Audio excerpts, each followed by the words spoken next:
ঈদুল আজহা উপলক্ষে সারা দেশে পশুর হাট বসবে ৩,৬০০-র বেশি। প্রতিটি হাটে থাকবেন পশু ডাক্তার।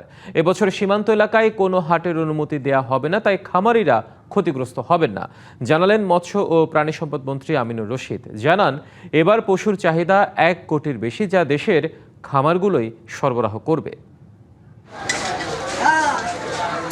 ঈদুল আজহাকে ঘিরে বিশ্বের সবচেয়ে বড় অর্থনীতির দেশ হয় বাংলাদেশ।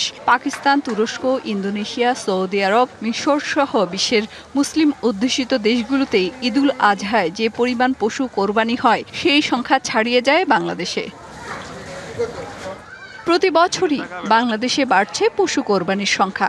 গত বছর ৯১ লাখের বেশি পশু কোরবানি হয়েছে। এজন্য বছর জুড়ে দেশের বাণিজ্যিক খামারগুলোতে পশু প্রস্তুত করা হয়।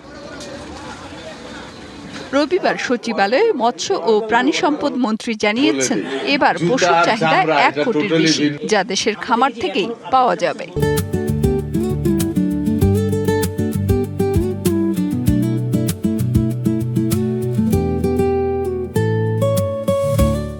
আমরা এমন পন্থা অবলম্বন করব যাতে করে অন্য দেশ থেকে গরু এসে আমাদের কৃষকের ক্ষতিগ্রস্ত না করতে পারে। এই জন্য সারা দেশে পশুর হাট বসবে ৩,৫০০-এর বেশি। এর মধ্যে রাজধানীতে হাট বসবে ২৭টি। গরু, ছাগল, মহিষ, ভেড়া এই সর্বসাকুল্যে আমরা ৩,৬০০ প্লাস গরু ছাগলের হাট এখানে বসবে। বিশেষ করে একটা সিদ্ধান্ত আপনারা জেনে খুশি হবেন, বর্ডার সাইডে অনেক সময় কিছু বাজার বসে, একেবারে বর্ডারে। আমরা আজকে মোটামুটি একটা সিদ্ধান্ত নিয়েছি, ওই বর্ডার সাইডের ওই বাজারগুলি আগামী দিনে ডাক দেওয়া হবে না। সুতরাং ওই বর্ডারের বাজারগুলির কারণে অনেকে বলে যে অনেক বেশি গরু বেচা কিনি হয়, যেটা ওই মার্কেটের চাহিদা মতো নয়।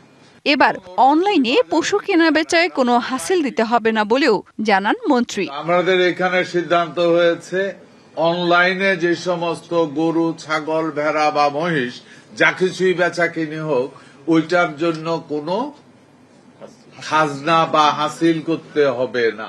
মেহের মনি, ডিবিসি নিউজ, ঢাকা।